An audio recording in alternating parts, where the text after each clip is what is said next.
So it's been about a month since the release of the three new Target novelizations from BBC Books, that being that's Time of Angels, that being Aliens of London by Joseph Litster, The Satan Pit by Matt Jones, and The Time of Angels by Jenny Colgan.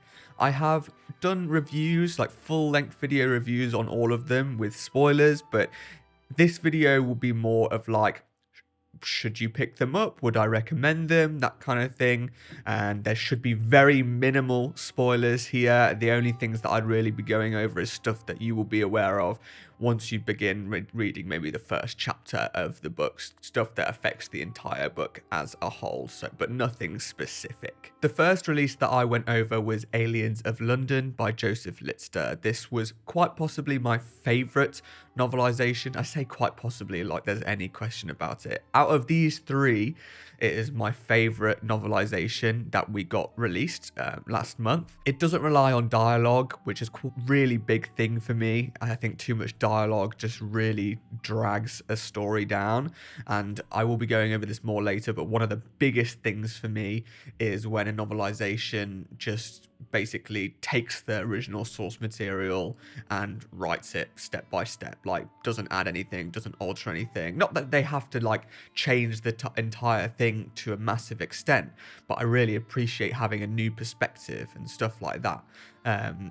There's literally new perspectives in one of the other books, but yeah, basically I really appreciate when it's not just the same thing that I've watched multiple times and that I had to spend £10 on. Aliens of London really does kind of straddle the difficult line that you have to cross when you're novelizing these episodes, because it doesn't necessarily like change massive things, but you can tell that Joseph Litster really enjoyed writing this novelization and simply loves Doctor Who, right?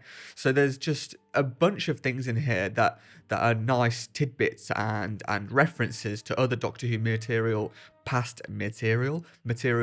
and present, and it does feel a little bit all over the place at times, and it does hinder the pacing at times. And there's a lot of these little tidbits, but they're really nice to read. Like, it's hard to not enjoy these little additions. You've got little additions like Barry the pig, so it kind of gives a character to the pig that the Slitheen use in the crash landing, called Barry, taken away from his farm. Don't worry, that's one of the first things that you learn. And yeah, like I said, you just clearly know that there was a lot of heart poured into this. It seems to have been edited really well by Stephen Cole, and so I really appreciate it. It feels like they worked together quite well on this. One of the main things that I don't feel like it did very well was physical descriptions. There doesn't seem to be a lot of physical descriptions about specific. I don't want to go into too much detail as to spoil it, but there doesn't seem to be a lot of physical descriptions about certain characters that I think would have gained a lot from having those physical descriptions. Of course, this applies to all of these. If you want more details as to what I'm talking about, please do check out my other videos, because I go into a lot more detail there. But if you're just looking for recommendations, then this is of course the right video. But with Aliens of London, I gave it a 7.5 out of 10. Doesn't necessarily sound like a lot, but in the grand scheme of novelizations, this is one of the highest novel ratings for novelizations, and I would definitely pick it up if you are into this story.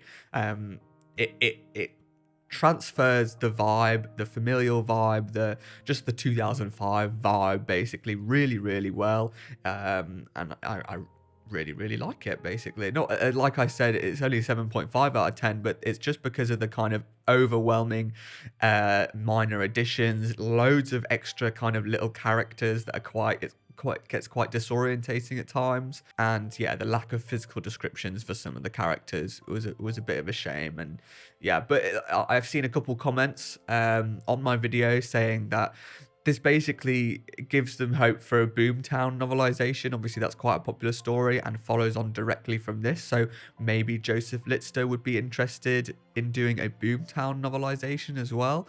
It would be pretty cool. And then maybe they could do a release that combines both of them. Might sound a bit silly.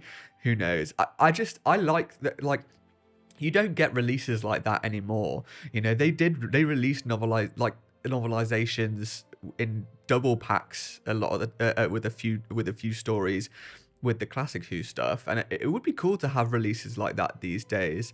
I could maybe replace this with a collection that includes Aliens of London, World War III, obviously, Boomtown, and then hell, maybe even just whack in the Revenge of the Slitheen from the Sarah Jane Adventures as well. Joseph Lister has experience writing for the Sarah Jane Adventures, so that could work as well.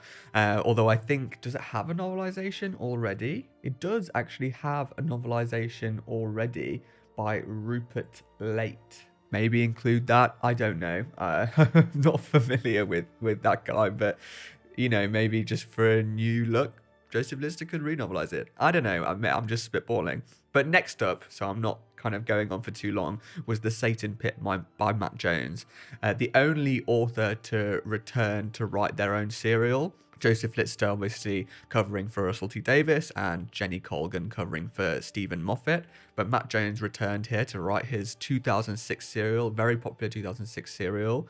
I really appreciate this novelization. I don't find it as enticing as Aliens of London, but the main thing here is that it comes from a new perspective. It's not written from an outside, from a third person perspective, basically. I mean, it kind of is, but it's not.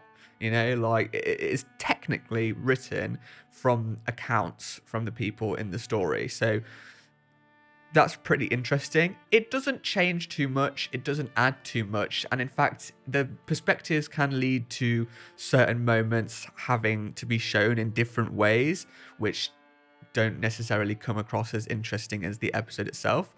And I feel like that kind of limitation led to a couple of odd tellings of moments, as well as like some missed opportunities. There's the only kind of additions that I noted were a couple of weird moments, somewhat uncomfortable moments and additions for Danny's character.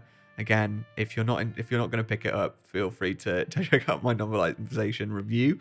But yeah, that was kind of the main thing. And then also, there's no chapters, there's no midpoint as well. I mean, there's I think there's an interlude, but there's no kind of clear cutting stopping points, basically, and I'm big on stopping points.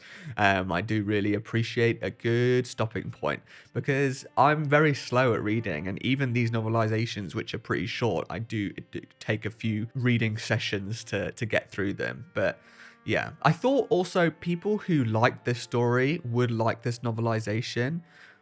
But, and I'll go over this again more later, but I put up a poll last night, so not too many people will have gotten to see it, but I put up a poll just seeing what people's favourite novelizations of these three are, and I thought The Satan Pit would be up there, but it's not. So we'll see when we go over that poll a little bit later. But yeah, I don't know. Personally, I do think that if you like The Satan Pit, this novel, the story, you should pick up the novelization. But potentially, it seems that might not be the case. Again, we'll go over that later. Finally, was The Time of Angels by Jenny Colgan. If you've seen my review, you will know that my main thing of not adding anything, not changing anything, just being a copy and paste novelization, really holds true here. Even the cuts are the same. I read the first chapter and I was like, I'm just watching the episode here. And that is basically how it is throughout the whole novelization. And it's really disappointing. And because of that, I mean, you might not be able to see it too much on camera, but it's much smaller than the other two. I mean, none of them are particularly long, which is quite weird for them being obviously two-parters novelized. If I add in Empire of Death here, though, which I haven't read yet, but I believe to be one of the longer novelizations, you can see how big this one is. But, notably, this one is much smaller. I don't know if you can really see it very well, but in person it shows quite obviously. I mean, even if I just put these two together, that's like half the size of the Empire of Death novelization. I don't know. And I saw a comment on my video saying that it could potentially be due to just time constraints or not particularly enjoying this novelization, which I find quite, potentially accurate. but I would find quite disappointing because, I mean, maybe again, I've said this before, but I might need to revisit the Christmas Invasion novelization that Jenny Colgan also wrote, because I remember enjoying it and it was the first new Who novelization that I read. Maybe I was wrong, but I will definitely have to look at that. I'm going to reread it again anyway because I didn't make a video on it when I've been going through them. But yeah, it's extremely short, especially for a two-part story. The time constraints, who knows, maybe her heart wasn't in it. It just leads to not a very interesting read. And to have such a short novelization that doesn't necessarily add anything really isn't worth your £10. I mean, if down the line you can find this novelization for a couple quid in a charity shop, go for it, you know, why not? But yeah, buying it new, buying it for maybe a couple pounds less, I still wouldn't recommend it. Like, it is really, really disappointing. Who knows? I mean, yeah, maybe if you're a diehard fan, you could pick it up, but you're not going to gain anything from this. In fact, I'd say you lose things from this. There's weird additions and continuity errors as well. Like, again, like I said, there's not actually a lot of major additions, but there are some continuity errors in terms of River's character, and then some little additions for River's character that are quite unnecessary and wrong. So yeah, not sure if I would recommend picking up this novelization, but maybe if you absolutely love it, then sure, why not? But yeah, I gave I should have mentioned, but I gave the Satan Pit, I believe, a 6 out of 10, and I believe I gave the Time of Angels a 3 out of 10. So you can tell, obviously, the differences there. None of them blew me away, but I would definitely read Aliens of London again.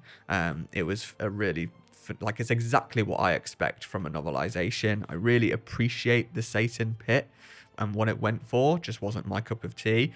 The Time of Angels, like I said, I just would not recommend picking this up, but I would recommend picking these two up. But over to the poll. At time of filming, there is 33 votes. Now, like, when before I went to sleep, I had a look at this poll, and similar story here. Aliens of London, like I have agreed here, is kind of beating the other two by quite a decent margin. But when I went to sleep, the Satan Pit actually was higher than the Time of Angels, and I know it's probably only like 1 or 2 votes in it, and at the end of the day, there's not a lot of people voting here, but I'm interested to see how close they are in general. You know, perhaps I was wrong in my video to recommend, and this video, to recommend the Satan Pit, because it seems that maybe those who are really into it weren't a massive fan of it. I don't know what it was, because I felt like Matt Jones, it's very easy for some of the writers to not change their work because maybe they think it's kind of as good as it can be, and they're not going to do much to change it. But Matt Jones, I mean, yes, I guess the story in general didn't change too much, but he did try to do something, and I appreciate that. Somehow the Time of Angels is just narrowly ahead, but the main takeaway from here is how popular Aliens of London seems to be, and clearly shows that maybe Joseph Lister should be doing another novelization. And I would love to see Boomtown novelized. You know, I did a video predicting novelizations, and I think Boomtown wasn't one of my main options, but was a potential option.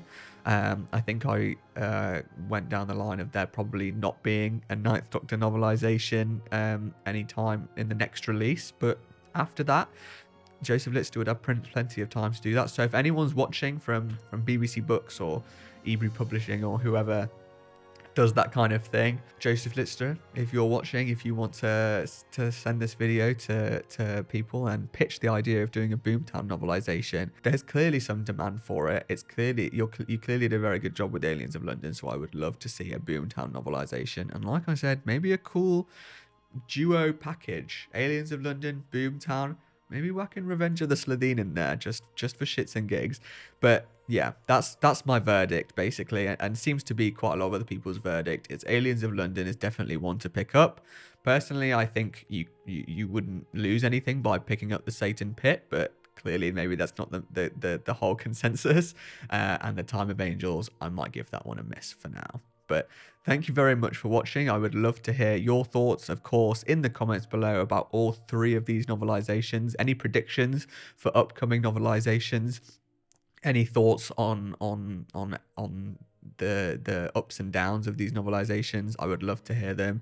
And any ones, because I actually haven't seen a lot of stuff about the 15th Doctor and 60th anniversary releases, so I'm not sure which ones are popular and which ones aren't, so I'd actually be interested to see, just so I can have a vague grasp of what to look out for.